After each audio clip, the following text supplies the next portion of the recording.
गुरुर्ब्रह्मा गुरुर्विष्णु गुरुर्देवो महेश्वरा गुरुसाक्षात् परब्रह्म तस्मै श्री गुरवे नमः।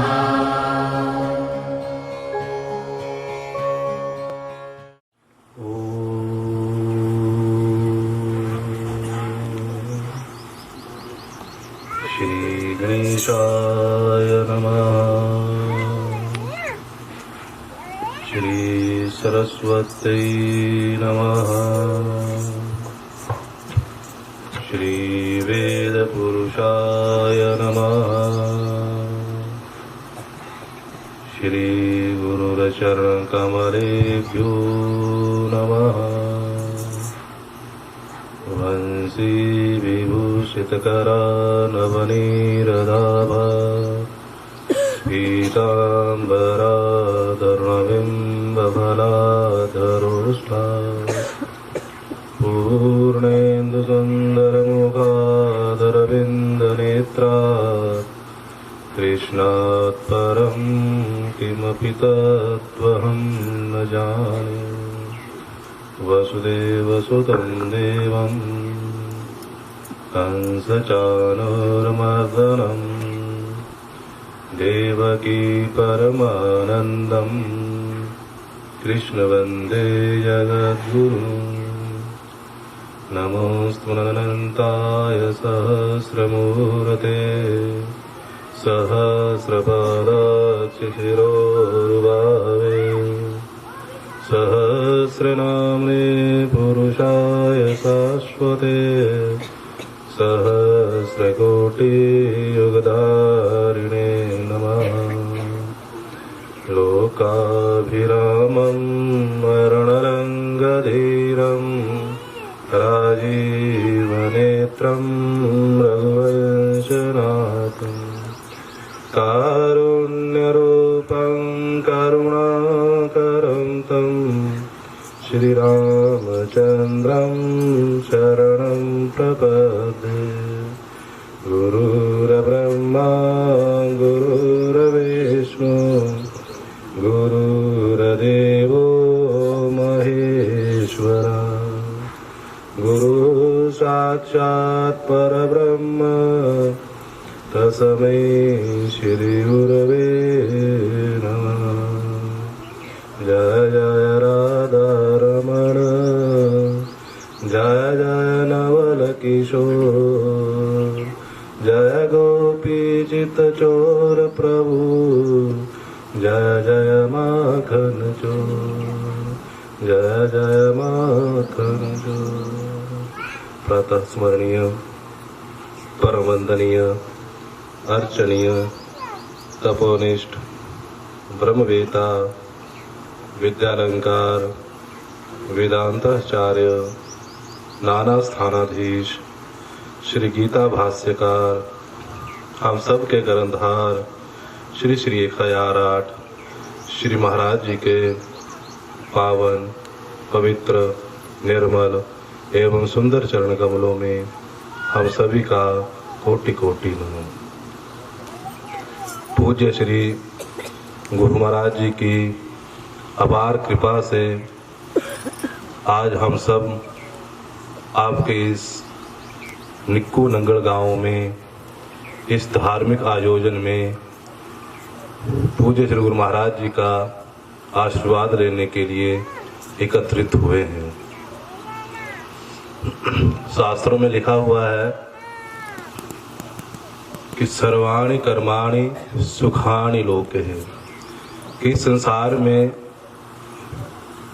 कोई भी प्राणी यदि कोई कर्म करता है कोई काम करता है तो वो केवल अपने सुख के लिए करता है। किस लिए करता है? अपने सुख के लिए। हम कोई व्यवहारिक काम करें कोई सामाजिक काम करें या कोई धर्म का काम भी हो तो उसमें हमारी ये इच्छा रहती है कि इस काम को करने के बाद मुझे सुख मिले मुझे सुख की प्राप्ति हो। कोई प्राणी ऐसा नहीं है जो दुख मांगता हो, दुख चाहता हो। सर्वाणि कर्माणि करोति लोके। लोक में जितने भी प्राणी हैं वो सब सुख की इच्छा रखकर संसार में काम करते हैं, परंतु होता क्या है, हम इच्छा तो करते हैं सुख की कि संसार में रहकर हम जो कर्म करें उस कर्म से हमें सुख मिले, परंतु हमें उससे सुख मिलता नहीं, हमें स्वतः दुख ही प्राप्त होते हैं। हम कोई धार्मिक आयोजन भी कर लें, हम नारायण की भक्ति करते हैं, नारायण के चरणों का अनुराग लेते हैं, मंदिर में जाते हैं या फिर कोई सामाजिक काम करते हैं, पैसा कमाते हैं, सब कुछ है हमारे पास, परंतु फिर भी सुख नहीं है। क्यों नहीं है? क्योंकि हम संसार से सुख चाहते हैं, परंतु शास्त्र ये कहते हैं कि संसार में सुख है ही नहीं, संसार में सुख नहीं है। संसार को तो दुखों का घर कहा गया है। लिखा हुआ है भागवत में, असारा खलु संसारो दुख रूपी विमोह का सुता कस्य धनम कस्य स्नेहवान ज्वलते निशम। कहते हैं कि ये जो संसार है इसमें कोई सार नहीं है, ये असार है, असारा संसारो। इस संसार का कोई सार नहीं है। माताएं सब्जी बनाती हैं, आपने देखा होगा एक सब्जी का नाम है पत्ता गोभी। आप घर में बनाती होंगी उनको, तो आप जब उनको काटती हैं, पत्ता गोभी को छीलने लगते हैं तो ऊपर से पत्ता निकालते हैं, निकालते निकालते सारे पत्ते निकाल देते हैं, और बीच में क्या रहता है? क्या रहता है बीच में? कुछ भी नहीं होता, पत्ता ही पत्ता है, ऊपर से लेकर नीचे तक पत्ता ही पत्ता है, बीच में कुछ भी नहीं है। कहते उसी प्रकार ये संसार है, ऊपर से लेकर नीचे तक जितने भी कर्म कर लो, सुख ढूंढते रहो, परंतु अंतिम में कुछ भी हाथ नहीं आएगा। असारा खलु संसारो। ये जो संसार है ये उस पत्ता गोभी की तरह सार रहित है, इसमें कोई सार नहीं है। दुख रूपी विमोह का, और ये दुख देने वाला है, इसमें मोह मोह भरा हुआ है, ममता ही भरी हुई है। कहते सुता कस्य धर्म कस्य। कौन किसका पुत्र है, कौन किसका पिता है? कोई किसका पुत्र नहीं, कोई किसी का पिता नहीं। ये तो हम संसार में आए हुए हैं, इसलिए एक दूसरे के साथ रिश्ते नाते बने हुए हैं। वो केवल इसलिए बने हुए हैं कि उन रिश्ते नातों के माध्यम से हम उस परमपिता परमात्मा को पा सकें। परंतु हम करते क्या है, उन रिश्ते नातों में फंस जाते हैं, उससे आगे हम निकलना नहीं चाहते। तो कहते सुता कस्य धर्म कस्य स्नेहवान ज्वलते निशम। हर कोई प्राणी स्नेह के बस में हुआ है, मोह के बस में हुआ, और अपने माता पिता, अपने पुत्र, भाई बंधु में फंसकर यहीं तक सीमित रह जाता है। नारायण कहते हैं कि हमें इससे आगे निकलना है। ये जो हमारे रिश्ते नाते हैं, भाई बंधु है, माता पिता है, पुत्र है, संतान है, ये सब हमारे इस संसार के साथी हैं, पर रोग का कोई साथी नहीं है। तो कहते असारा खलु संसारो दुख रूपी विमोह कहा। ये दुख रूपी है, दुख देने वाला है। आप किसी पुस्तकालय में चले जाओ, वहां जाकर आप उस पुस्तकालय में कोई आदमी बैठा हुआ है, उसको जाकर कहो कि भाई मुझे भोजन करा दो, तो क्या वो भोजन करा देगा? उसके पास तो पुस्तकें हैं, आप ले लो जितनी पुस्तकें ले ली, परंतु वो आपको भोजन नहीं करा सकता। आप किसी भोजनालय में चले जाओ, वहां भंडारी बैठा हुआ है, भोजन बना रहा है, उसको जाकर कहेगा मुझे कोई पुस्तक दो पढ़ने के लिए, तो वो पुस्तक दे सकता है? वो पुस्तक नहीं दे सकता। उसके बाद भोजन है, जितना भोजन करना है कर लो। इसी प्रकार ये संसार है, संसार दुखों से भरा हुआ है, और यदि आप चाहो कि इस दुख रूपी संसार से मुझे दुख सुख मिलेगा, तो यहाँ सुख नहीं मिलेगा, यहाँ दुख ही दुख मिलेगा। कोई प्राणी किसी जगह चला जाता है, वहां दलदल है, बड़ी दलदल हुई है, तो व्यक्ति सोचता है कि मैं इस दलदल में पैर रखकर देखता हूँ कि मेरा पैर इसमें डूबता है या नहीं डूबता है। परंतु जैसे ही वो दलदल में पैर रखता है, उसका पैर डूब जाता है, पैर के साथ साथ पूरा शरीर उस दलदल में धंसने लगता है। फिर वो जितना मर्जी हाथ पैर मार ले, कुछ भी कर ले, वो बाहर नहीं निकल सकता, उस दलदल में फंसता ही जाएगा। उसी प्रकार ये संसार भी दलदल रूपी है, जितना हम इसमें फंसते जाएंगे उतना फंसते ही जाएंगे, इससे निकलना असंभव हो जाएगा। निकलना है, इससे पार होना है तो उस परम पिता परमात्मा को पाना होगा, उसको जानना होगा। क्योंकि गीता में भी लिखा हुआ है, नारायण श्री भगवान कृष्ण अर्जुन से कह रहे हैं कि हे अर्जुन, माम उपेत्य पुनर्जन्म दुःखालयम शाश्वतम नाप्नुवन्ति महात्माना संसिद्धिम परमम गताः। कहते हे अर्जुन, जो परम सिद्धि को प्राप्त हो चुके हैं, ऐसे जो महात्मा है, जिन्होंने मुझे प्राप्त कर लिया है, जिन्होंने मेरी भक्ति की है और उस भक्ति के माध्यम से मुझे जान लिया है, मुझे पहचान लिया है, ऐसे जो महात्मा जन है वो द्वारा इस संसार में नहीं आते। माम उपेत्य, मुझे प्राप्त हो जाते हैं और इस संसार में नहीं आते। साथ में दो संज्ञा दे दी कि दुःखालयम अशाश्वतम। ये जो संसार है ये दुःखालय है, ये दुखों का घर है और अशाश्वत है, इसका कोई स्थिर नहीं है, ये स्थिर है। संसरती थी संसारा है, जो संसार है वो संसरण कर रहा है, जा रहा है, आज से निकल रहा है। जो क्षण अब आपने देख लिया, इस क्षण को अगली बार आप नहीं देख सकते। एक एक क्षण हमारे हाथ से जा रहा है, इसलिए कहते हैं अशाश्वत तुम, इसका कोई स्थिर नहीं है। ये जो दुखालय है, अशाश्वत है। इस अशाश्वत और दुखालय में द्वारा उसका जन्म नहीं होता। जो व्यक्ति भक्ति के माध्यम से परम सिद्धि को प्राप्त कर लेते हैं, मुझे प्राप्त कर लेते हैं, मेरे धाम को प्राप्त कर लेते हैं, वो द्वारा इस संसार में नहीं आते। क्योंकि ये संसार जन्म से लेकर जब माँ के गर्भ में बच्चा होता है तो कितना कष्ट होता है बच्चे को, वो कुछ जान नहीं सकता कितना कष्ट होता है। और जब गर्भ से बाहर निकलता है तो जिस जेल में लिपटा हुआ होता है, जब उस जेल से अलग होता है वो बच्चा, तो इतना दुख होता है जितना दुख किसी की चमड़ी उतारने पर होता हो।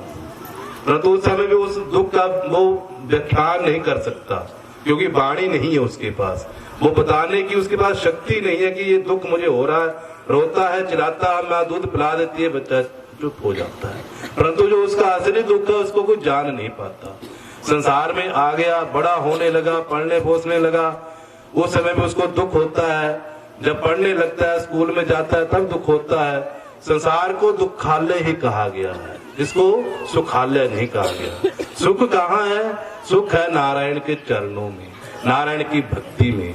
ये भागवत में लिखा हुआ है कि सकल भुवन मध्य निर्दनास्ते धन्यः निवसति हृदय येषाम श्री हरिर भक्ति रेकदा हरिरपि निज लोकम सर्वथा तो विहाय प्रवशति हरिदि तेषाम भक्ति सूत्रोपलब्धा। कहते सकल भुवन में, त्रिलोकी में वो व्यक्ति धन्य है, वो व्यक्ति धन्य है जिन्होंने हरि की भक्ति को अपने हृदय में स्थान दिया हुआ है। हमारे पास पैसा है, धन है, संपत्ति है, जमीन जायदाद है, सब कुछ है, कोई कमी हमारे पास नहीं है। परंतु यदि श्री हरि की भक्ति हमारे हृदय में नहीं है तब वो सब कुछ व्यर्थ है। कहते सकल भुवन मध्य निर्धनास्ते भी धन्य, वो व्यक्ति निर्धन होता हुआ भी धन्य है जिन्होंने अपने हृदय में एक श्री हरि भक्ति का निवास बनाया हुआ है। कहते हरिरपि निज लोकम सर्वथा तो विहाय। कहते जिसके हृदय में केवल अनन्य भक्ति, केवल नारायण की अनन्य भक्ति बैठी हुई है, उसके हृदय में हरिरपि निज लोकम, हरि भी अपने लोक को, अपने वैकुंठ को त्याग कर उसके हृदय में आकर उस भक्ति के सूत्र से उसके हृदय में आकर बैठ जाते हैं। इसलिए हमें हरि की, नारायण की भक्ति करनी है। संसार में सब कुछ होते हुए भी यदि हमने नारायण के चरणों का अनुराग नहीं लिया तब वो सब कुछ व्यर्थ है, उसका कोई लाभ नहीं है। और वो भक्ति आती कहाँ से है, कहाँ से प्रकट होती है भक्ति? कहते आधु श्रद्धा। पहले हमें श्रद्धा उत्पन्न करनी होती है कि हमने नारायण की भक्ति करनी है। नारायण की भक्ति के लिए हमारे मन में वो भाव उत्पन्न होने चाहिए, वो श्रद्धा होनी चाहिए। वो श्रद्धा यदि वो भाव हमारे में नारायण की भक्ति के करने के नहीं है तब हम नारायण की भक्ति नहीं कर सकते। परंतु वो भाव आएंगे कहाँ थे, वो श्रद्धा कहाँ से आएगी? कहते आधो श्रद्धा ततो साधु संग। कहते पहले वो श्रद्धा उत्पन्न करो जब वो श्रद्धा हमारे मन में आ जाए, वो भाव आ जाए, तब संतों का संग करना चाहिए, तब पूज्य गुरु महाराज की सन्निधि में जाना चाहिए, उनके निकट जाना चाहिए और उनके पास जाकर अपने भाव, अपनी श्रद्धा प्रकट करनी चाहिए। कहते हैं कि बिनु सत्संग न हरि कथा। यदि हमने हरि कथा करनी है, हरि के चरणों में जाना है, उनकी भक्ति करनी है, तो पहले हमें गुरुओं का सत्संग करना होगा, गुरुओं की भक्ति करनी होगी, उनका आशीर्वाद लेना होगा, उनके चरणों में जाना होगा। बिनु सत्संग न हरि कथा, सत्संग के बिना हरि कथा नहीं हो सकती। अभी भी प्रोफेसर जी ने बताया कि पूज्य गुरु महाराज जी ने आपके दौलतपुर चौक में बहुत बड़ा आयोजन किया, जिसका विषय था कि संसर्गजा दोष गुणा भवंती। इस संसर्ग से ही, किसी की संगति करने से ही हमारे में दोष और गुण आते हैं। यदि हम बुरे व्यक्ति की संगति करेंगे तो वो बुरे दोष हमारे में आएंगे, परंतु यदि संतों का संग करेंगे, संतों की संगति में जाएंगे, तो वो संगति हमारे मन में आएगी, वो अच्छे गुण हमारे मन में आएंगे, जिन गुणों के माध्यम से हम नारायण की भक्ति कर पाएंगे। कहते एक घड़ी आध घड़ी, आज से पुनि आध, तुलसी संगत साध की, कटे कोटि अपराध। कहते एक घड़ी सही, एक घड़ी तो आधी घड़ी, और आधी नहीं तो उससे आधी ही सही, परंतु यदि वो आधी घड़ी भी हमने संतों के संग बिता ली, उनका सानिध्य हमें मिल गया, तो हमारे जन्मों जन्मों के पाप नष्ट हो जाएंगे।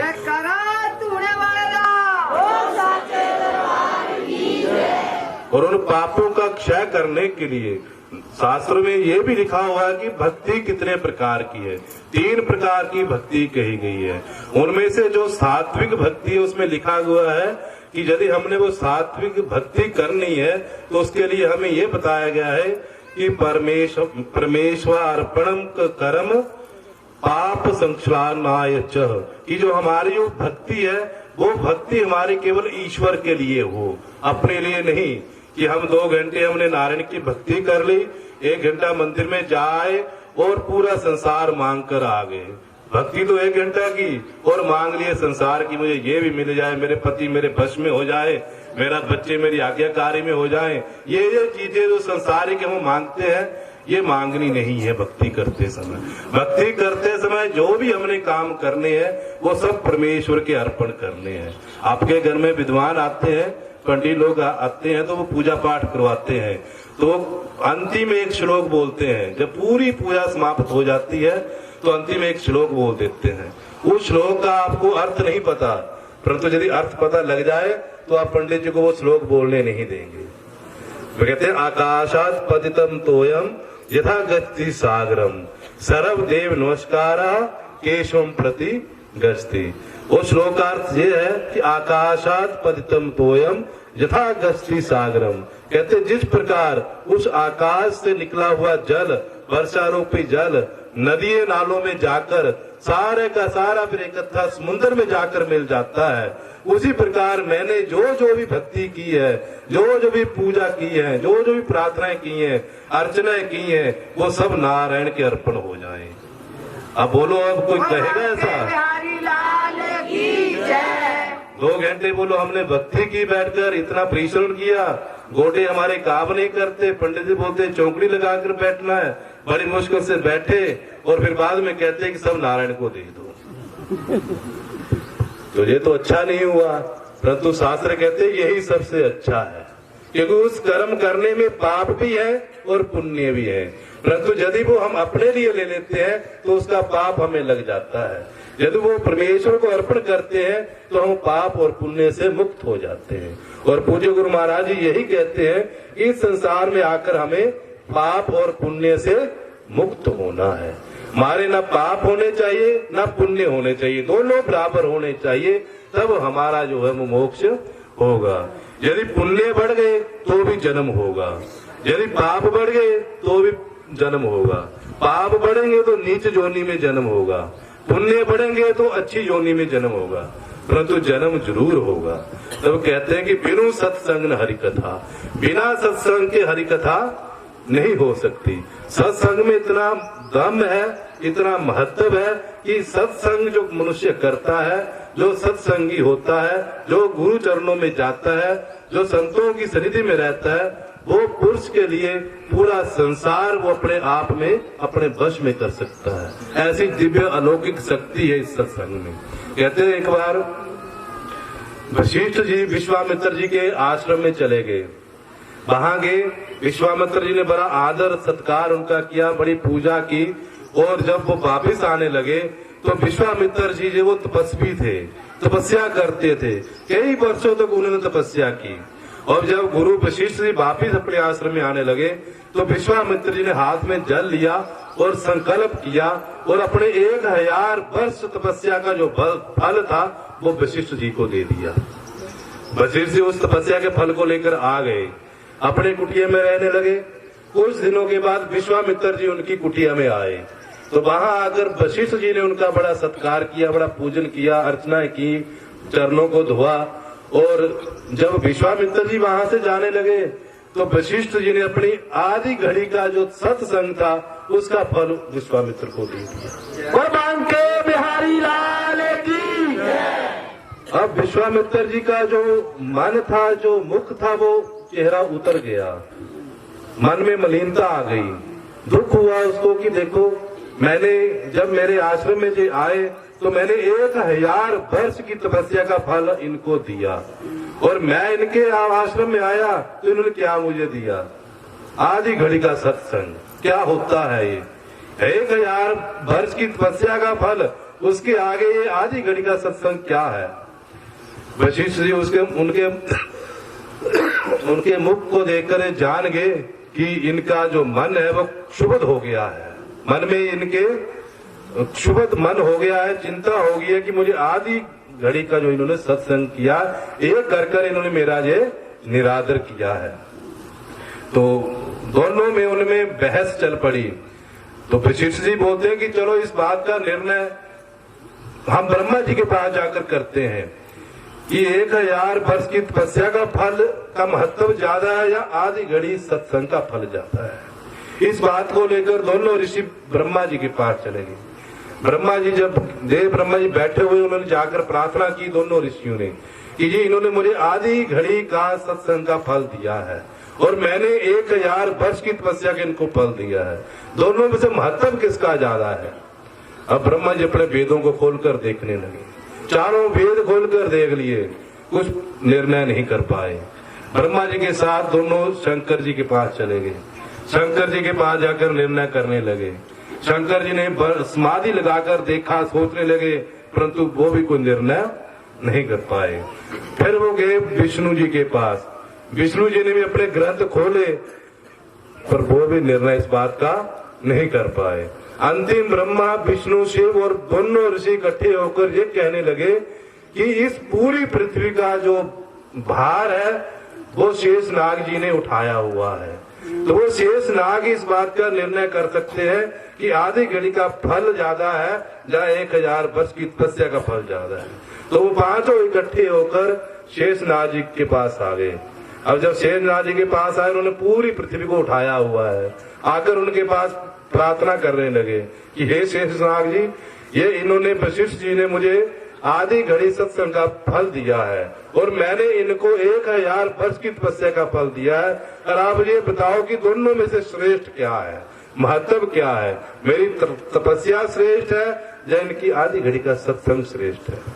शेषनाग जी कहने लगे कि अभी तो मैंने इस पूरी पृथ्वी का भार उठाया हुआ है, मैं निर्णय करने में अभी सक्षम नहीं हूँ। कोई आप दोनों में से कोई एक व्यक्ति अपना तपस्या का या सत्संग का फल देकर इस पृथ्वी का भार थोड़ा उठा ले तो मैं फिर बाद में अपने निश्चय के साथ निर्णय कर पाऊं कि ये कौन सा महत्व ज्यादा है, किसका महत्व ज्यादा है। अब विश्वामित्र जी ने अपनी अभिमान में आकर अपनी पूरी जिंदगी की तपस्या का फल का संकल्प करके ये कहा कि मैंने इतने वर्षों तक तपस्या की है, यदि मेरी ये तपस्या सच्ची है तो मैं इस पृथ्वी के भार को उठा सकूं। बोलिए सतगुरुदेव भगवान की जय, जय श्री राधे। और जैसे ही ये संकल्प किया, शेषनाग जी के सिर पर से पृथ्वी को उठाने लगे, वो तो लुढ़कने लग पड़े। टांगे कांपने लगी, हाथ कांपने लगे, चिल्लाने लगे भी संभालो अपनी पृथ्वी, ये मुझसे नहीं संभाली जाएगी।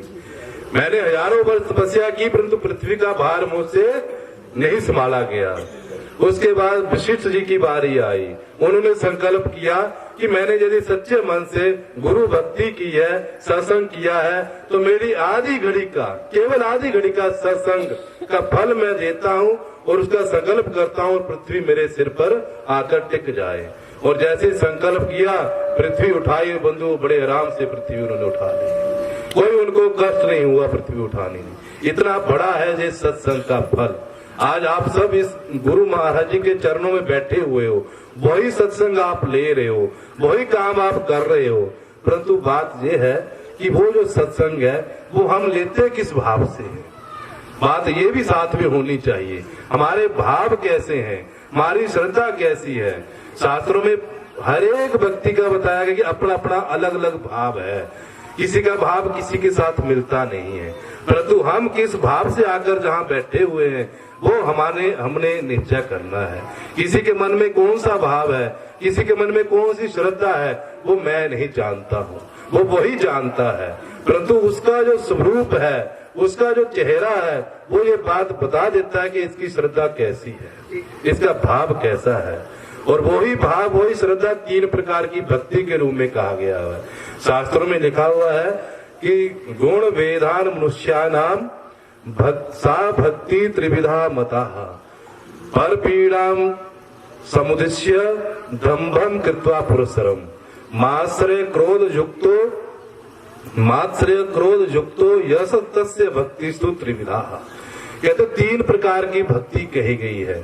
हम लोग सभी भक्ति करते हैं नारायण की, नारायण के चरणों का अनुराग लेते हैं, परंतु वो 3 प्रकार का होता है।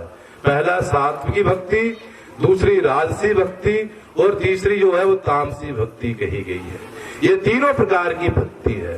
पहले मैंने आपको वो बताया कि परमेशार्पणम कर्म पाप संश्वासनाय च, ये अपने पापों को धोने के लिए और परमेश्वर के अर्पण करने के लिए जो हम भक्ति करते हैं वो सात्विक भक्ति।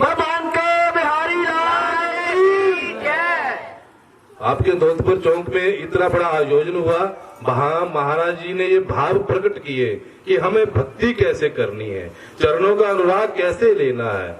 पूज्य गुरु महाराज ने वहां ये बात कही कि ये शांतमतगतम पापम जना नाम पुण्य कर्म नाम तेषाम द्वंद्व बोहन मुक्ता भजन्ते माम दृढ़व्रता।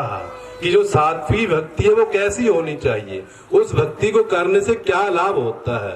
कहते ये शांतगतम पापम, जिनके सारे पाप विनष्ट हो गए हैं, जना नाम पुण्य कर्माणाम, जिन पुण्य कर्मों के द्वारा व्यक्ति ने पुण्य कर्म किए, पवित्र कर्म किए, अच्छे कर्म किए, नारायण की भक्ति की, मंदिर में गए, ऐसे जितने भी पवित्र कर्म है वो मनुष्य ने किए और कर कर कुछ चाहा नहीं, कोई इच्छा नहीं रखी कि मुझे इस कर्म का ये फल मिले। जब हम वो कर्म करते हैं, उस कर्म को करने के बाद फल की इच्छा नहीं रखते हैं, तब हमारे जो पाप है वो विनाश हो जाता है, वो पाप नहीं रहते। फिर कहते जब वो पाप नहीं रहते तब जो हमारे में द्वंद है, दुख सुख गर्मी मान अपमान सर्दी, ये सब हम द्वंद कहे गए हैं, ये द्वंद हमारे में आते हैं। तो कैसे जब हम पुण्य कर्म करते हैं, उन पुण्य कर्मों को करने के बाद हमारे पापों का क्षय हो जाता है, तब जो हमारे में द्वंद है, किसी के प्रति वैर है, किसी के प्रति द्वेष है, किसी के प्रति क्रोध है, कुछ है, इन सब का विनाश हो जाता है, ये मन में नहीं रहते। जब ये इन सब का विनाश हो जाता है तब कहते हम दृढ़व्रती बन जाते हैं।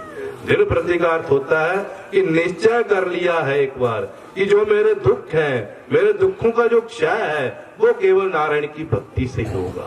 जब ये मन में निश्चय हो जाता है तब हम दृढ़व्रती बनते हैं, और जब दृढ़व्रती बनते हैं तो हम प्रतिज्ञा कर लेते हैं।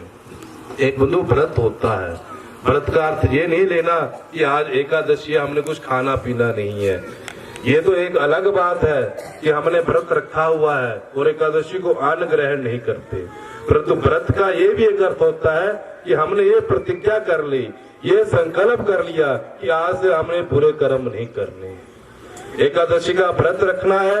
एकादशी के व्रत रखकर किसी की चुगली निंदा नहीं करनी है, किसी के साथ क्रोध नहीं करना है, किसी के साथ हमने अभी मैंने एक श्लोक कहा, उसकी अभी व्याख्या करूंगा, वो तामसी भक्ति कही गई है, परंतु ये उसी की बात है कि ये क्रोध, लोभ, मोह, मत्सर आदि ये है। व्रत के दिन, एकादशी के दिन, पूर्णमासी के दिन जब हम व्रत रखते हैं तो उस दिन ये प्रतिज्ञा करनी है कि आज पूरे हमने किसी का बुरा नहीं चाहना। और परंतु यदि हमने नारायण की भक्ति करनी है तो हमें ये वो रखने से हमारा जो मन है वो निर्मल होता है। बोलिए लक्ष्मी नारायण भगवान की जय। व्रत रखने से हमारा अंतःकरण पवित्र बनता है, और जब हमारा अंतःकरण पवित्र हो जाता है तब हम नारायण की भक्ति कर सकते हैं। परंतु दृढ़ व्रत वो है कि चाहे कुछ भी हो जाए, चाहे दुनिया इधर की उधर हो जाए, परंतु यदि हमने एकादशी का व्रत रखना है तो वो रखना ही, उसको त्यागना नहीं। आपने कथा सुनी होगी कि अयोध्या के एक राजा थे, नाम था उनका रुकमांगद। बड़े अच्छे राजा हुए, बड़े पवित्र राजा थे, बड़े तपस्वी थे, नारायण की भक्ति करते थे। और उन्होंने अपने अयोध्या नगरी में ये ढिंढोरा फिरवा दिया था कि इस अयोध्या नगरी का हर प्राणी एकादशी का व्रत रखेगा, कोई प्राणी ऐसा नहीं जो एकादशी का व्रत ना रखे।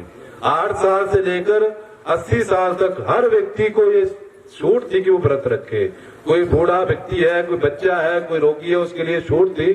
अन्यथा कोई स्वस्थ व्यक्ति है, कोई भी है, उसके लिए ये निश्चय था कि वो एकादशी का व्रत रखे। और राजा स्वयं ही व्रत रखते थे, और व्रत रखकर पूरे दिन नारायण की अर्चना करनी, नारायण की पूजा पाठ करना।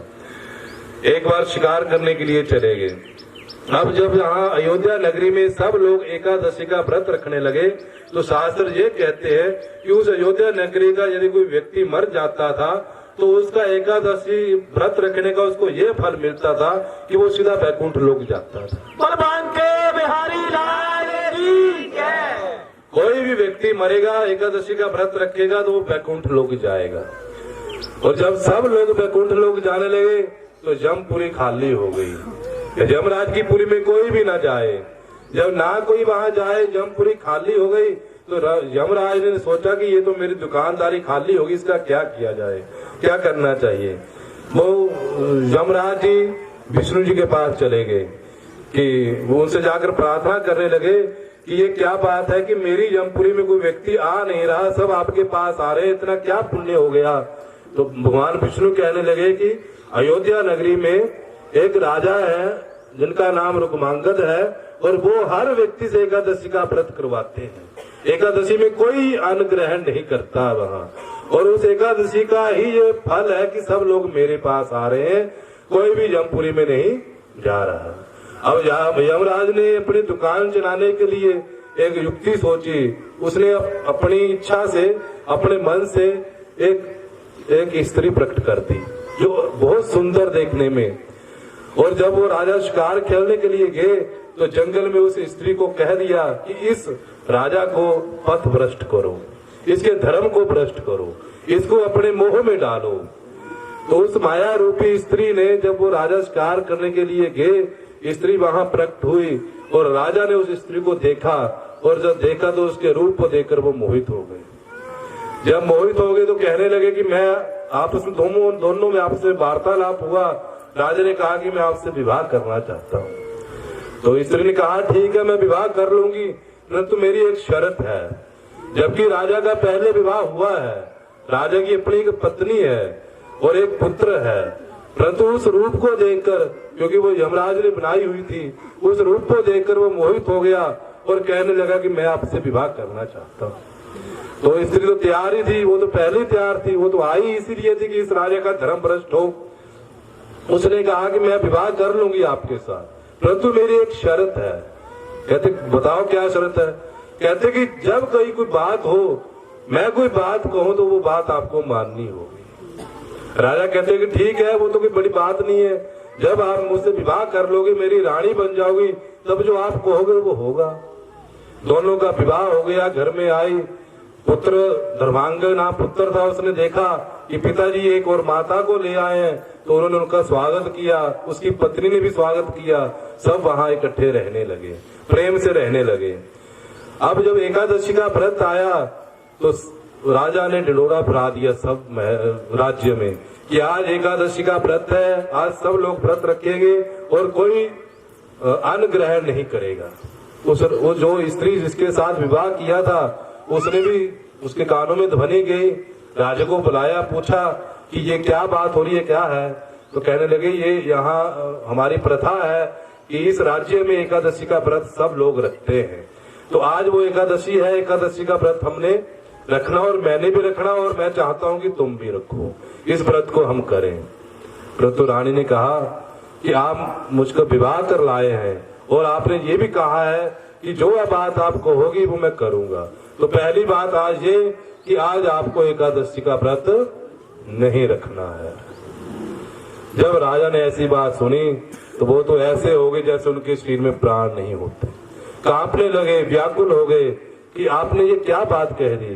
रानी को समझाने लगे कि रानी ये तो मेरी प्रथा है, जब से मैं राजा बना हुआ हूँ तब से इस प्रथा को निभा रहा हूँ और इस प्रथा को तोड़ा नहीं जा सकता।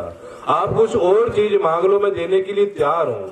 मेरा राज्य मांग लो, मेरा महल मांग लो, सोना चांदी मांग लो, स्वर्ग मांग लो, स्वर्ग भी मैं दे सकता हूँ आपको, परंतु ये जो मेरा दृढ़ व्रत है इसको मत तोड़ो, इसको मत तोड़वाओ। पर रानी अटल हो गई, उसका वचन कहती मेरा वचन अटल है कि आपको एकादशी का व्रत नहीं रखना है।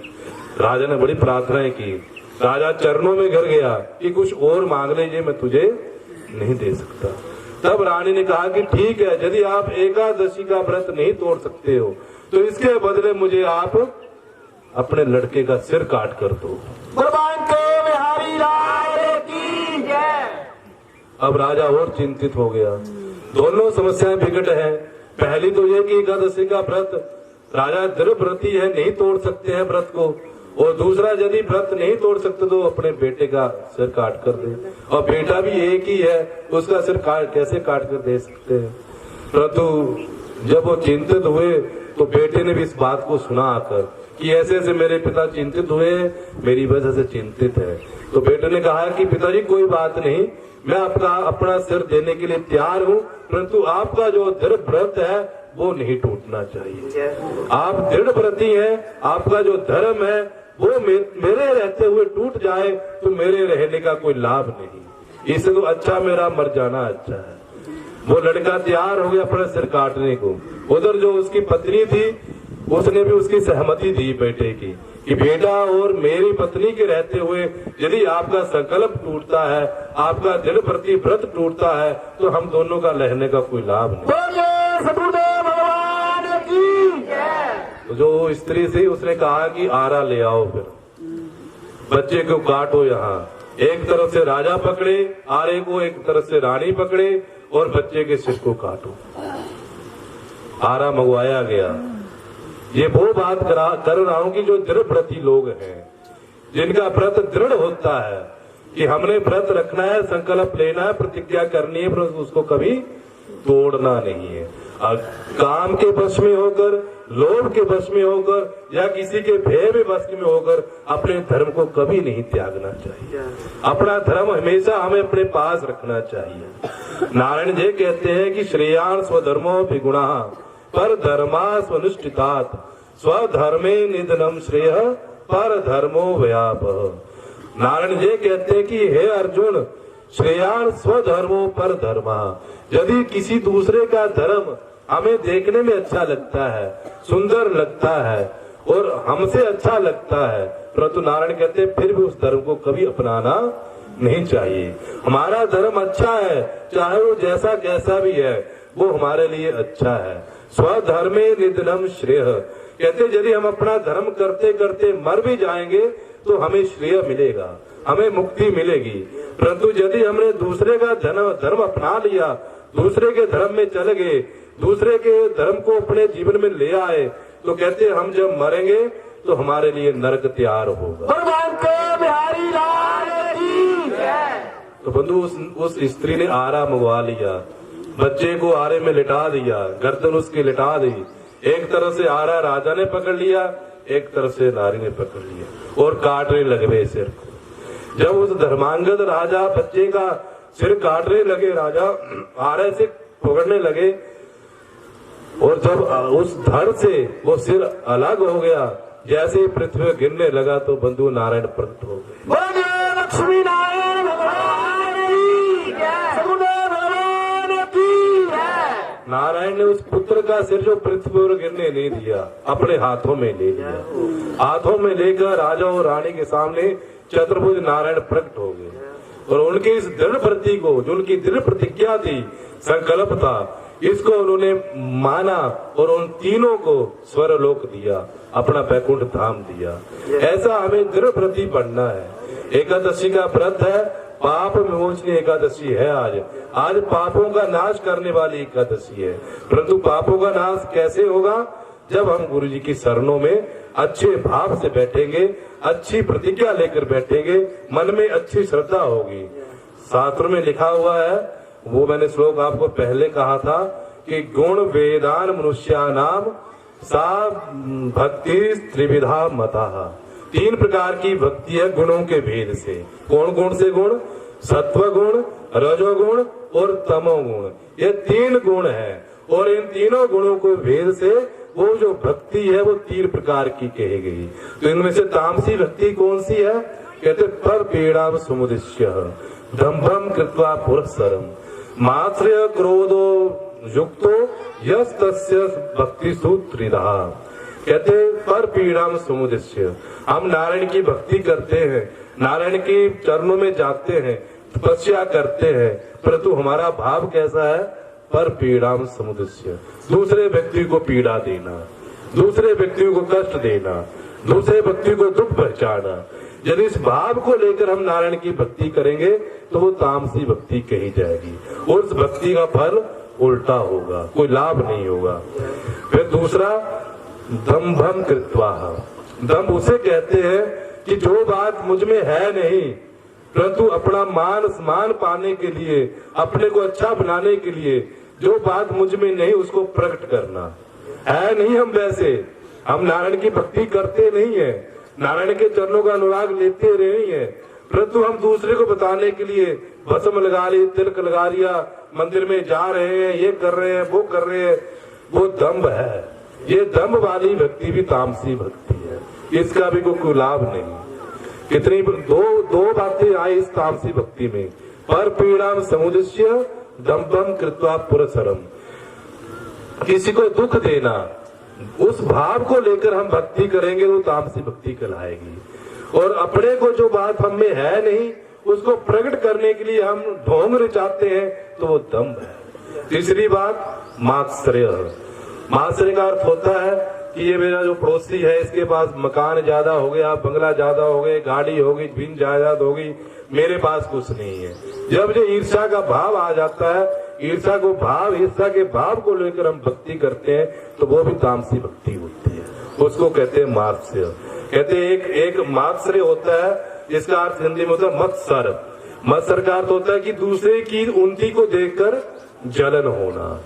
फिर कहते एक मच्छर होता है, 2 बातें हैं, मच्छर और मत्सर में कहते थोड़ा थोड़ा अंतर है कहने में। जो मच्छर जो है वो बाहर से काटता है और जो मत्सर है वो अंदर से काटता है, वो अंदर से जलन होती है।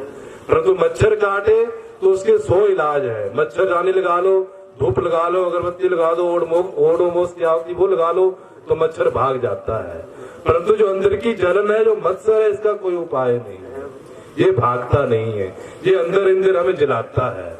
इसलिए वो मत्सर करने वाली भक्ति भी हमने नहीं करनी। चौथा माश्रय क्रोध युक्तो। क्रोध में आकर हमने नारायण की भक्ति नहीं करनी, क्रोध दिलाने के लिए नारायण की भक्ति नहीं करनी कि मैं भक्ति कर रहा हूँ, 2 घंटे भक्ति कर रहा हूँ, 4 घंटे भक्ति कर रहा हूँ, परंतु मेरी भक्ति को देखकर दूसरे को क्रोध आए, यदि मन में ऐसा भाव आ जाए तो वो भक्ति भी तामसी भक्ति कहलाएगी।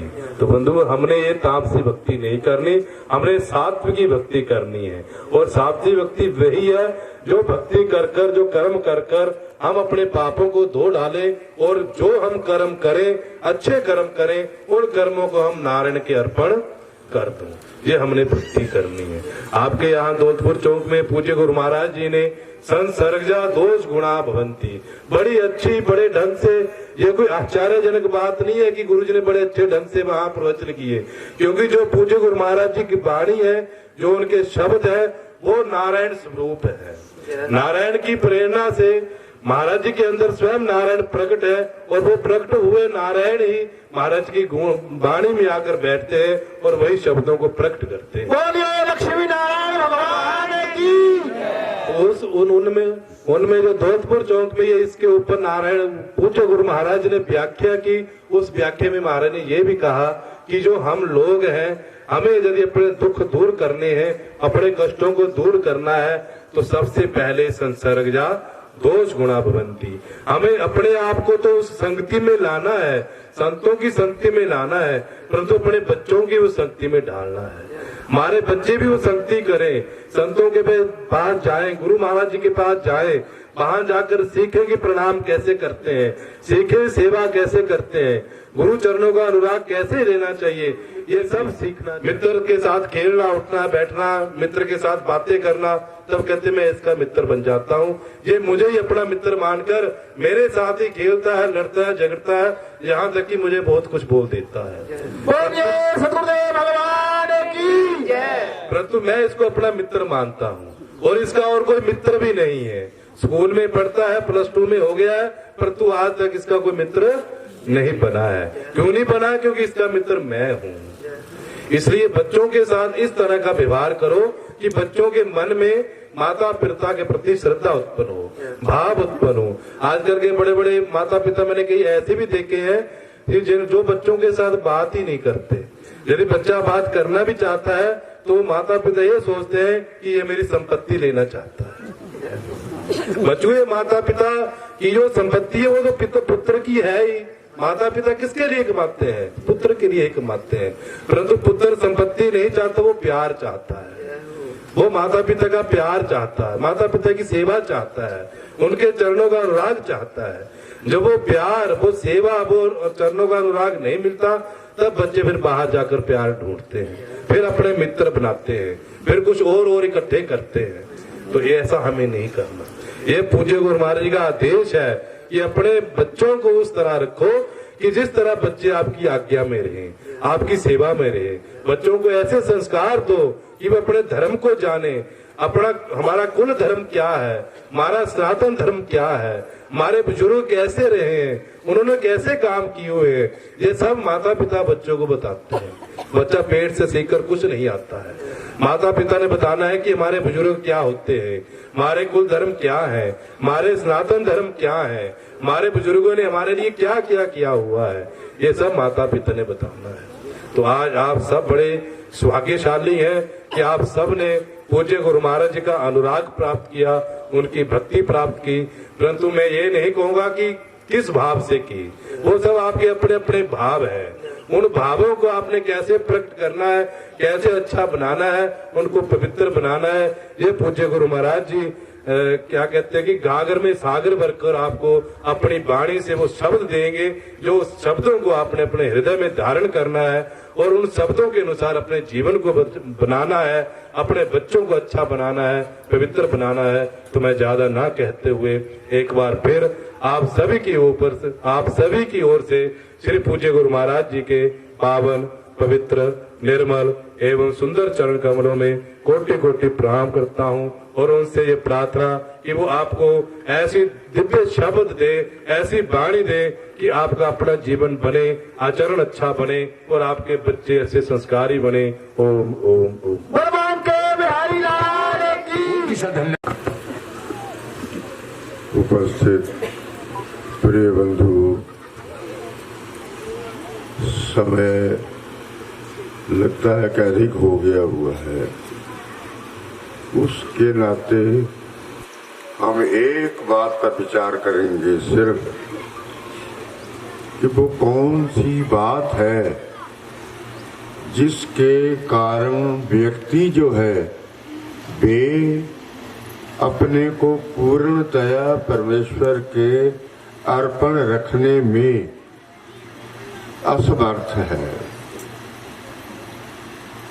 सब चाहते हैं नारायण को, सब चाहते हैं मुक्ति को, सब चाहते हैं, परंतु कोई बात है ऐसी जिसके कारण हम चाहते हुए भी, वैसा अपने आप को बनाते हुए भी पा नहीं सकते, हो नहीं सकता, ना हो रहा है।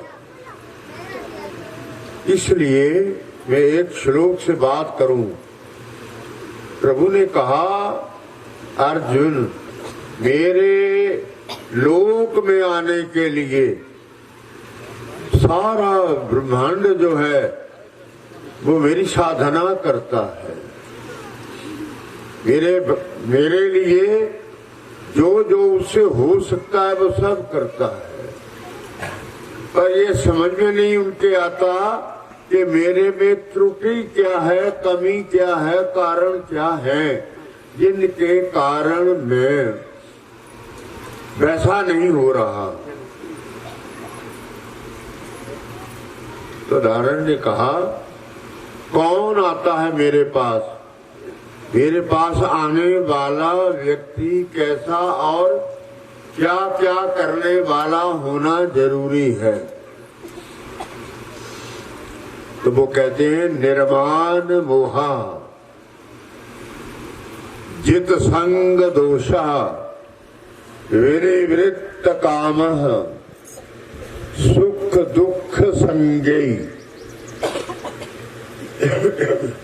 अध्यात्म नित्या विनिवृत्त कामः, द्वंद्वैर विमुक्ता सुख दुख संगे, गच्छन्ति अमूढ़ा तत्पदं।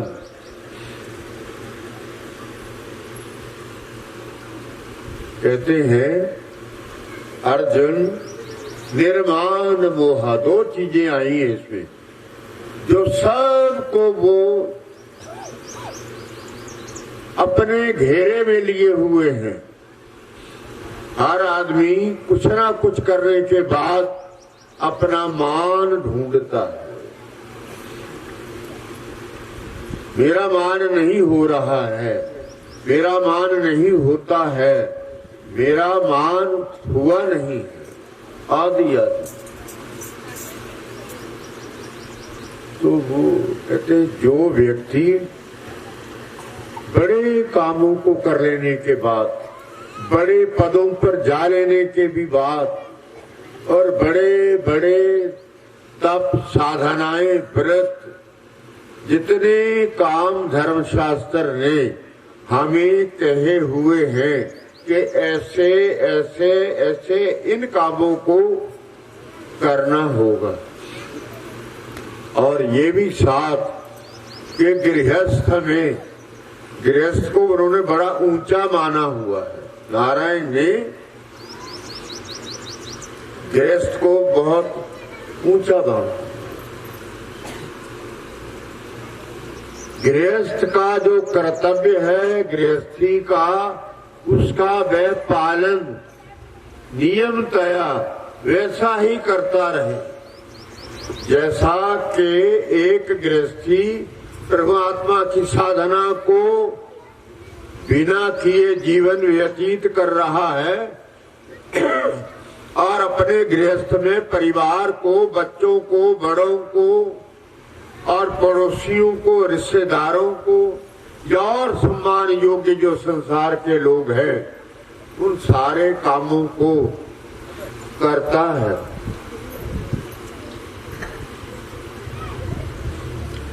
परंतु भजन में उसके ये एक बाधा है, जो दूसरों से मान चाहना है ना अपना, मेरा सत्कार नहीं हो रहा है, मैं यहाँ आया हूँ कि मेरा सत्कार होता, तो वो नहीं हुआ है, उससे मैं क्षुब्ध हो जाता।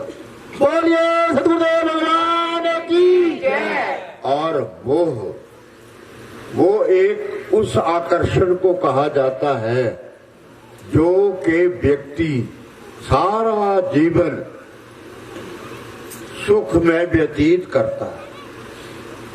परिवार को बड़ी सुविधा से रखता है।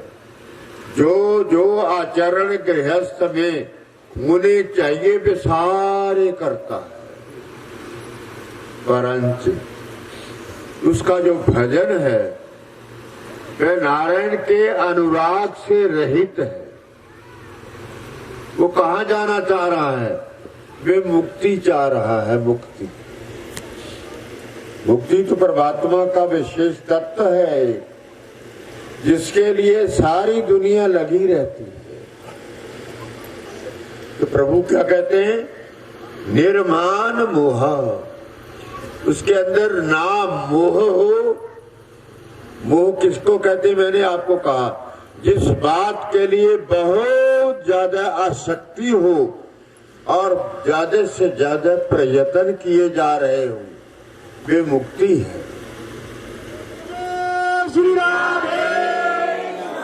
मान और मोह ये जिसके हृदय में विद्यमान है, वे कुछ भी कर ले, प्रभु कहते हैं उसे कुछ भी होने वाला नहीं। जो मुक्ति भी मांगेगा ना, मुक्ति मांगना अपराध नहीं है, पाप नहीं है, बुरी बात बिल्कुल नहीं। प्रभु कहते हैं मुझे चाहने वाला जो है ना, जो चाहता है कुछ, वो नहीं है पसंद। मुक्ति भी चाहता है। क्यों चाहता है वो? जब मैं मिल जाता हूं किसी को तो मुक्ति और रह जाती है।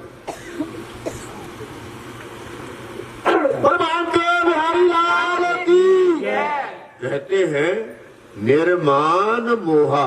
उन आदमियों को गिना रहे हैं कि जो मेरे उस पद को प्राप्त करने में असमर्थ रह जाते हैं, उनको गिना रहे हैं। पहला गिनाया उन्होंने कि जो व्यक्ति अपना संसार में आकर बड़े बड़े काम करने के बाद अपनी मान चाहता है, अपनी बड़ाई चाहता है कि मेरा मान हो दुनिया में।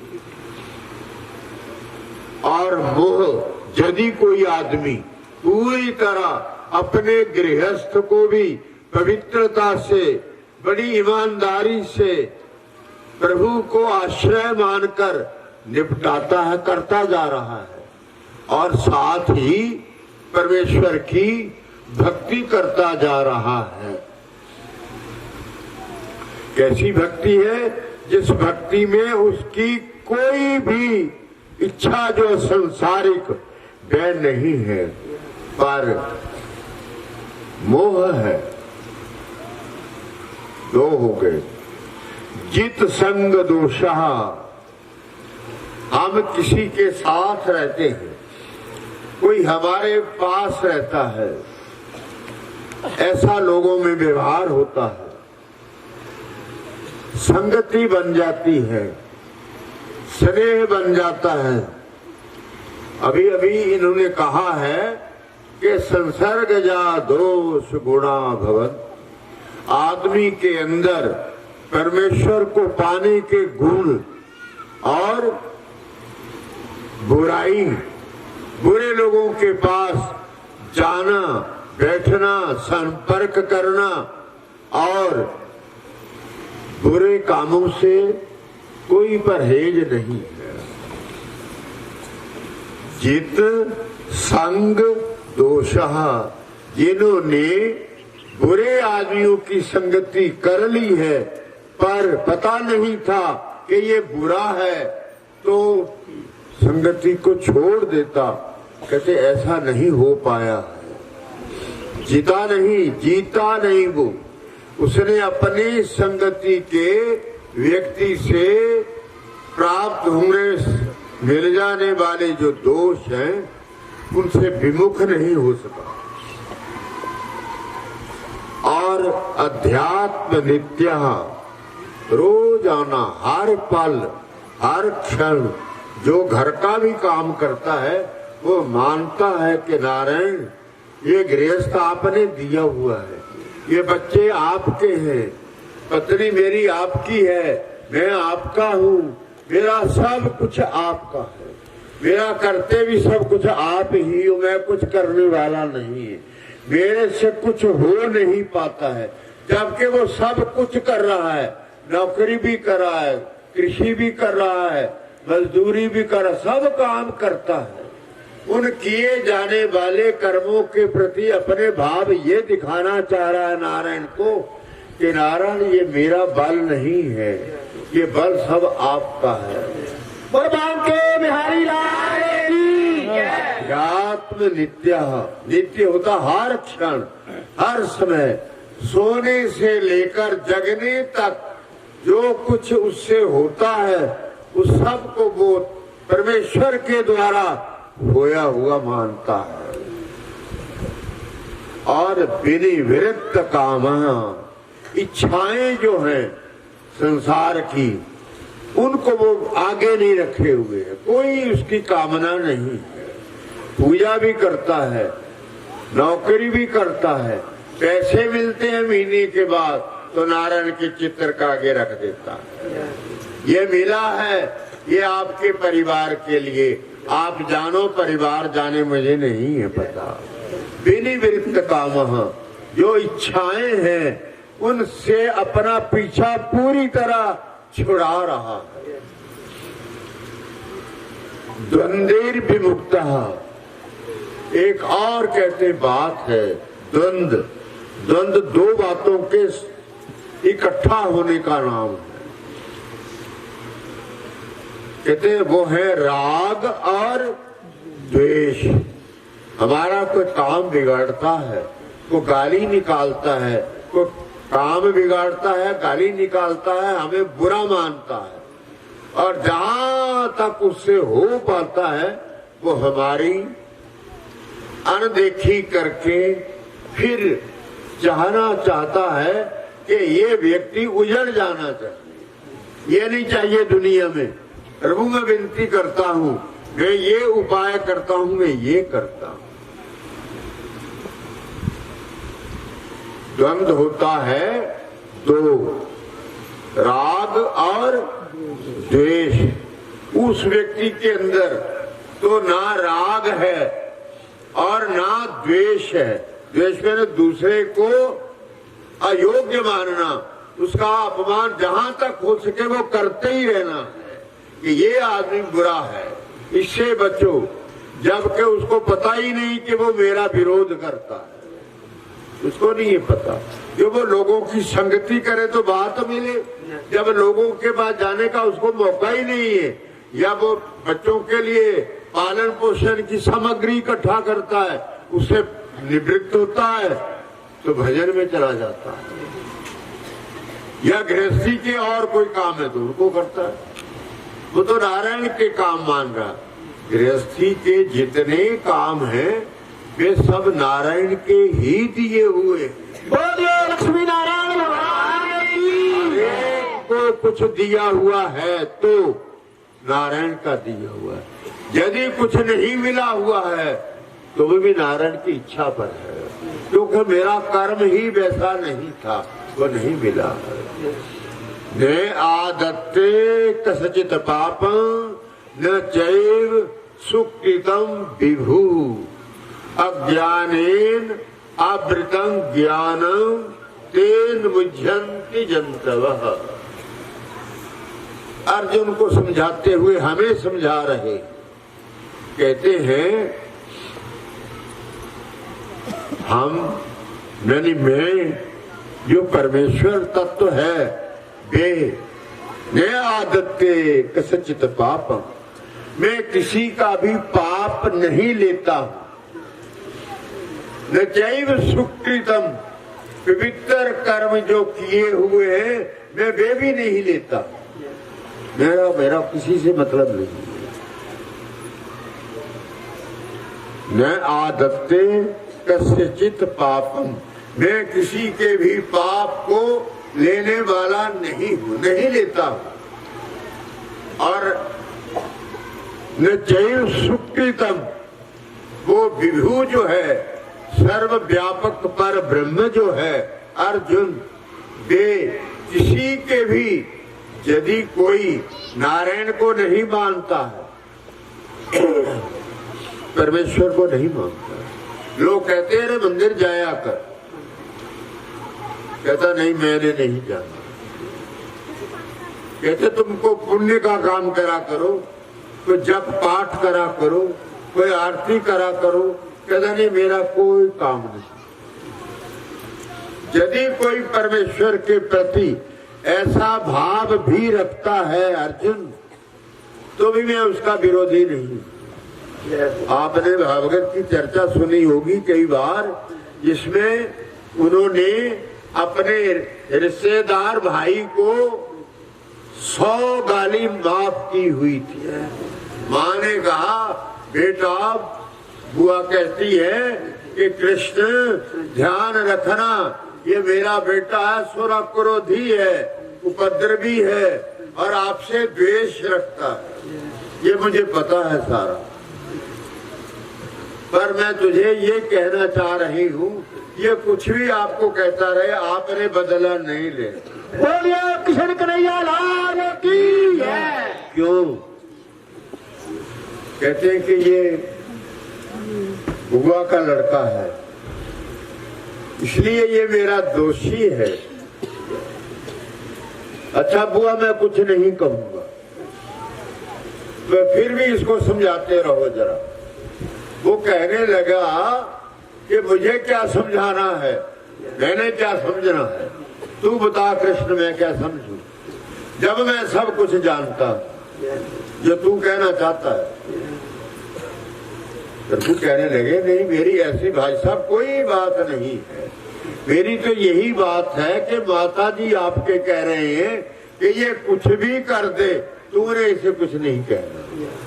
तो मैंने तो उसकी पूर्ति की है, मैंने कोई बुरा नहीं कहा। तू बढ़ाकर खड़ा हो गया। भगवत वो कहने लगी, उनकी माता जी कहने लगे बेटे ऐसा नहीं बोलते, कहते तुम्हें होगा प्यार बुआ का, मुझे कोई नहीं है, मैं नहीं जानता कौन होता है कृष्ण, क्या होता है। भगवान कहने लगे बुआ जी बात ये है, ये इसने गाली दी, आपका हुक्म मानूंगा मैं, गाली देगा मैं सुन लूंगा, कोई उत्तर नहीं दूंगा, कोई मुकाबला नहीं करूंगा, पर वे गाली निश्चित होंगी। मैं आज कह रहा हूं, ये भी खड़ा है और आप भी विराजमान हैं, बुआ को कह रहे हैं, मैं 100 गाली तक सुन लूंगा, 100 गाली अपनी जिंदगी में मुझे निकाल ले, गिन कर निकाल, मुझे कोई आपत्ति नहीं। पर यदि इसने और एक निकाल दी तो फिर मैं क्षमा नहीं करूंगा। विभु तो ऐसा है, प्रभु ऐसा है, संगति के दोषों को भी वो जीतते हैं। तो कहते हैं अध्यात्म नित्या विनिवृत्त कामा द्वंद्वेर विमुक्ता सुख दुख संगे। कहते मेरे से जो सुख मांगने आता है मैं उसका सुख नहीं रोकता, जो उसका सुख है वो उसको जाएगा, मुझे वो चाहे कुछ भी करता है, शिशुपाल जो मर्जी करता रहे, मैं कुछ नहीं करता। और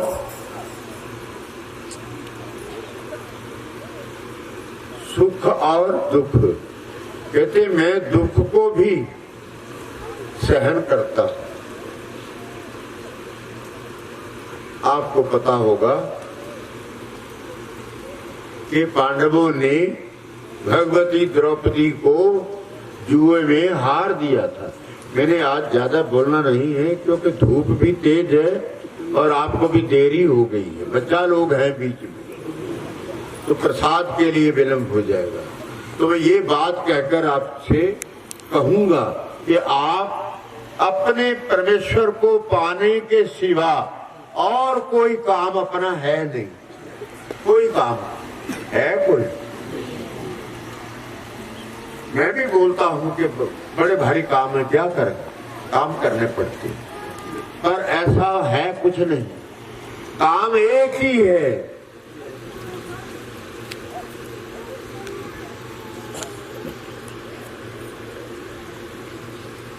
प्रभु कह रहे हैं सुख दुख जिनका नाम है, जिनमें सारा संसार ओत प्रोत है, फंसा हुआ है, उलझा हुआ है। हम कोई सुख के अभिलाषी हैं, सुख चाहते, पर जो ये सुख है ना संसार में, ये क्षणिक है परंतु क्षणिक है, आएगा चला जाएगा। होता है या नहीं? किसी अम्मा का बच्चा गायब हो जाए, जैसे ये भीड़ भाड़ आई हुई है, ऐसे कोई बच्चा गायब हो जाए और वो बच्चा मिले नहीं, बड़ा प्रयत्न किया परिवार वालों ने, दुनिया वालों ने भी, पर बच्चा नहीं मिला। 2 दिन निकल गए, मां न खाती है न पीती है, पर एक आदमी आकर सूचना देता है कि आपका बच्चा वो लाया जा रहा है, वो आया है। मां की खुशी का कोई ठिकाना नहीं। बोलिए सतगुरुदेव भगवान की। जो ही बच्चा लाया जाता है और मां पकड़ लेती है और अपने गले से बांध लेती है, उसको घुट लेती, दबा लेती है, पर कितनी देर सोचेंगे आप? 10 मिनट, 20 मिनट, आधा घंटा, 1 घंटा, बड़ा ही होगा तो 2 घंटा, फिर उसी बच्चे को चाट चूम कर बिठा रख देती। क्या ये बच्चे का सुख नहीं था उसको? बच्चे को गले से चिपका कर मां को जो शांति मिली, और कितनी देर तक मिली? घंटा 2 घंटे, चाव उतर गया सारा मां का। होता है ऐसा या नहीं? कोई भी माता सोचे। इसलिए प्रभु कह रहे हैं कि मेरा जो काम है वो सुख दुख से भिन्न है और राग और द्वेष से भिन्न है, मान और मोह से भिन्न है और बुरों की संगति से भी भिन्न है।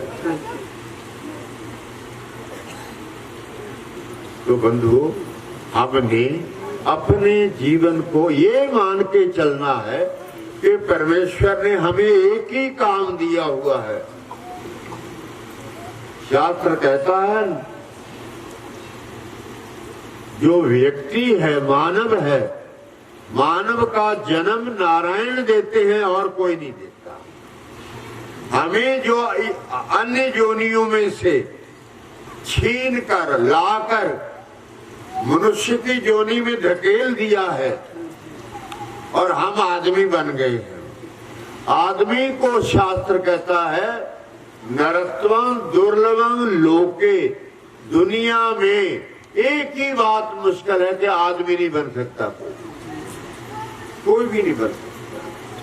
वो नारायण के कृपा के बिना कितने ही परिवार होते जिनके संतान न कन्या होती है न बालक होता है,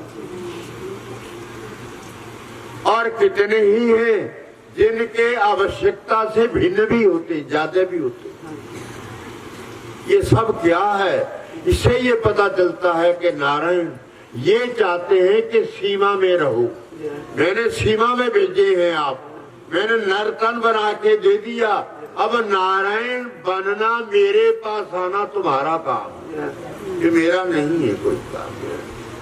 पर हमें फुर्सत नहीं है, समय नहीं है, रुचि नहीं है।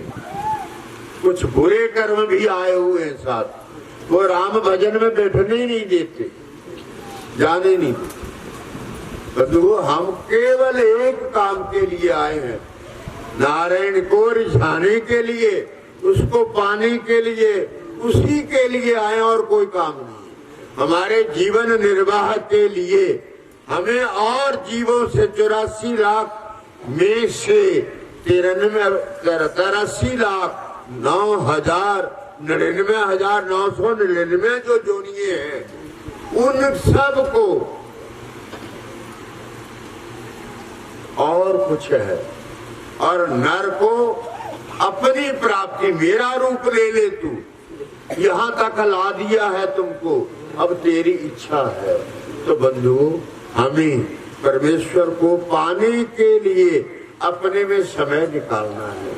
जिन जिन साधनों के होते हुए हम परम तत्व को पा सके, प्रभु को पा सके, उनके लिए हम प्रयत्न करें, औरों को नहीं करें। जिनसे हमारा जन्म जो है छिनता है, प्रभु गीता में आपको ये कहते हैं कि यदि मेरा इस जीवन में तुम मेरे पाने के ही प्रयत्नों में लगे रहे, तो मैं अगला जन्म आपको आदमी का दूंगा। बिहारी लाल की ये पढ़ लेना, लिखा हुआ है, उन्होंने बोला हुआ अर्जुन को। ये जन्म जो मेरा है, इसको मैं पल पल करके नारायण की ओर लगाने के प्रयत्नों में रहूं। तो वो जान रहे हैं, अब भी सुन रहे हैं कि मेरे बारे में क्या बोला जा रहा है, जनता के सामने क्या बात आ रही है। ये बंधुओं, बात हमारी सच्ची है कि नारायण ने हम स्त्री हैं, हम पुरुष हैं, ये दोनों ही नर कहलाते। ये जीवन जो है, जन्म जो है हमारा, इस जन्म में ही प्रभु ने ये कहा है, उद्धरेत आत्मना आत्मानम। उद्धरेत हमें कहा है भगवान ने कि उद्धरेत आत्मना आत्मानम। अरे अपने शरीर के, मन और बुद्धि के, 10 इंद्रियों के, 5 प्राणों के, और जो 5 ज्ञानेंद्रियों के साधन है, उनको सारों को तुम इकट्ठा करो और मेरे ऊपर लगाने का चेष्टा करो। कितनी चीजें हमारे अंदर, हम कुल कितने हैं? 24 चीजों के बने हुए हैं। कोई इतना है, कोई इतना है, इतना। आदमी जो है वो 24 चीजों से बना हुआ है। 10 हमारी इंद्रिये हैं, 5 ज्ञान की, 5 कर्म की, 10 हो गई। ठीक, 5 हमारे प्राण हैं, प्राण, अपान, समान, ज्ञान, उदान, ये 5 प्राण जो 5 जगह में रहते हैं मेरे शरीर में। और 5 महाभूत है, पृथ्वी, जल, अग्नि, वायु और आकाश। ये 5 जो है ये महाभूत है। पंच तत्व भी इन्हीं को कहा जाता है, और बड़े नाम है वेद और शास्त्र में इन 5 के। और हमारे शरीर में भी 5 ही है, छठा कुछ नहीं है। हमारे शरीर को 5 ही चीजें चाहिए। शरीर मट्टी का है या नहीं है? हाँ जी। हम 50-100 बरस जीते हैं, फिर हमारी भस्मी हो जाती है और हवा से उड़ उड़ कर इधर उधर हो जाती है, मट्टी में मिल जाती है। हम फिर दोबारा, यदि प्रभु की कही हुई बात मैंने मान ली है और मैं चलता हूँ, उद्धरेत आत्मना आत्मान, अपने द्वारा इसी जन्म में भी तू अपना उद्धार कर ले, तेरा उद्धार कोई नहीं करेगा। क्या कहा है? अपना उद्धार जो है, परलोक का बनाना जो है, वो बंधु इसी में बना ले और नहीं बनाएगा। मरकर क्या करेगा तू? तेरा कुछ नहीं बनेगा। फिर कहते हैं नए आत्मानंग अवसादित, मेरी बात की गौर कर लेना अर्जुन। ये और किसी भी तरीके से इसकी अवहेलना नहीं करनी, अपमान नहीं करना, मेरी बात का लापरवाही नहीं करना। यदि मेरी बात की लापरवाही करी अर्जुन तो मुश्किल होगा। भगवान के बिहारी लाल की जय। और कहते हैं आत्मैव आत्मनो बंधु, तू ही अपना मित्र है, और कोई मित्र नहीं है, और तू ही अपना शत्रु है। यदि तू साधना नहीं करेगा, मेरी ओर नहीं आएगा अर्जुन, तो तू अपना शत्रु हुआ। हम सब ऐसे ही हैं। हमें अपने आप का कल्याण करना, परलोक संवारना, लोगों की ओर नहीं देखना, अपने आप को देखना कि मैं क्या हूं। पर भले काम, उपकार के काम, पवित्रता के काम, साधना के काम, ये कभी भी मुझे छोड़ने नहीं, इनकी लापरवाही नहीं करनी। और जो मैंने एकांत में बैठकर अपने आप को भूल कर, यदि मुझे अपनी चेतना है, नासिकाग्रं स्वं दिशश्च अनवलोकयन् प्रशांत आत्मा विगत भी ब्रह्मचारी व्रते स्थितः। साधना करने वाले को साधना करते समय अपने आप को बिल्कुल भूलना। धीरे धीरे जब चलूंगा मैं तब होगा, जब मैं चलूंगा ही नहीं तो ये होगा कहां से। मैं थोड़ा करता हूं, थोड़ा करूं, बढ़ाऊं, प्रतिदिन बढ़ाऊं, प्रति सप्ताह बढ़ाऊं, 15 दिन के बाद बढ़ाऊं, महीने के बाद बढ़ाऊं, पर बढ़ाऊं आगे बढ़ने के लिए, नारायण को रिझाने के लिए। तो बंधुओं, आज आपने अपने इस गांव, तो ये बड़ा निकला, नाम निक्कू नंगल रखा, गांव बड़ा है, बहुत अच्छा, यहाँ प्रभु की चर्चा हो रही है। आप सब नारायण के नाम पर यहाँ आए हुए हो, हम लोग भी इसीलिए आए, नारायण की चर्चा सुनने सुनाने के लिए। देवियों ने बहुत अच्छे भजन गाए, सब ने गाए, और कभी भी अपनी जो अभिलाषाएं हैं, सामान्य जीवन को जीने के लिए, वे सामान्य अभिलाषाएं होती हैं। उसके लिए मैं नौकरी करता हूँ, मजदूरी करता हूँ, किसानी करता हूँ, कुछ भी करता हूँ, उनका संबंध वहां तक ही है। क्योंकि वो शरीर होगा तो भजन होगा, शरीर ही नहीं मेरा होगा तो भजन कहां से होगा, कौन करेगा। शायद मैंने एक बात भूल गया कि ये शरीर, मैंने कहा मिट्टी है, इसी में जल है, इसी में अग्नि है, जो हमारे में गर्मी होती है ना, होती है कि नहीं? शरीर गर्म होता है या नहीं होता है, तभी हम उठते बैठते हैं। अगर गर्मी ना हो या तेज हो जाए तो बुखार कहलाएगा, तो रोग लग जाएगा। तो जो ईश्वर ने जितनी दी हुई है उतनी ही है गर्मी, तो ठीक है, वो हमारा तत्व है हमारे जीवन का। और वायु 49 प्रकार की शास्त्र बोलता है, तो 5 की हमारे अंदर है प्राणों के रूप में। और मैंने अभी बोले हैं प्राण, अपान, समान, व्यान, उदान आदि है 5। ये 5 मन, बुद्धि, चित्त और अहंकार, ये 4 और हैं। पिछले कितने हुए? ये नहीं 20 हो गए हुए हैं। 10 तो इंद्रिय हो गई, 5 प्राण हो गए, कितने हुए? अजी बोलो 15 हो गए। 5 ये आ गए, महाभूत, पृथ्वी आई, हमारे में मिट्टी है। जब हम शरीर छोड़ देंगे तो पानी सूख कर, अगर हमारा शरीर पड़ा रहे, महीनों भर ना कोई उठाए, तो सूरज हमारा पानी निकाल लेगा, ले जाएगा। ठीक, और तेज गर्मी जो है वो सूरज ले जाएगा हमारी गर्मी को। ओज जो है वो भी। और कहते चौथा क्या है?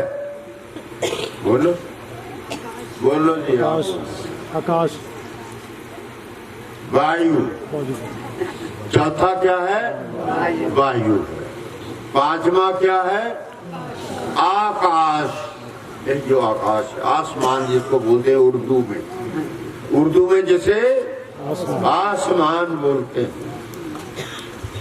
वेद लिखता है तस्मात् के तस्मात् वा आत्मनः आकाश संभूत आकाशात वायु वायो रगनी रगने रद्भ्य पृथ्वी सर्व पृथिव्या सर्वाणि भूतानि जायन्ते प्रविशन्ति जायन्ते उद्भवन्ति और विशन्ति च।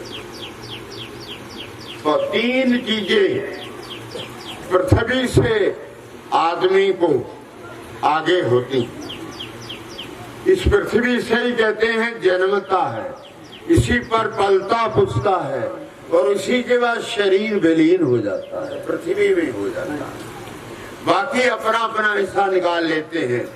जल को वरुण ले जाता है और अग्नि को सूर्य भगवान ले जाते हैं और प्राणों को वायु ले जाता है और आकाश महाआकाश में मिल जाता है। आकाश कई प्रकार का है, घटाकाश है, मठाकाश है, ऐसे ऐसे नहीं जाना, ज्यादा क्या जाना।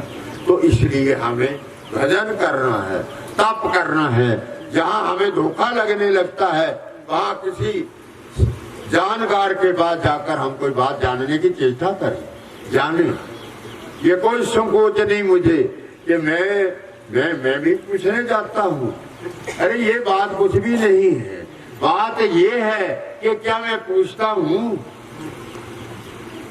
इसलिए अपने आप को संकोच में ना रखकर नारायण की उपलब्धि में जो जानकारी हमें प्राप्त होती जाती है उसको अपनाते जाएं और जो चाहिए और हो नहीं रही उसके लिए प्रयत्न करें। प्रभु कृपा करें।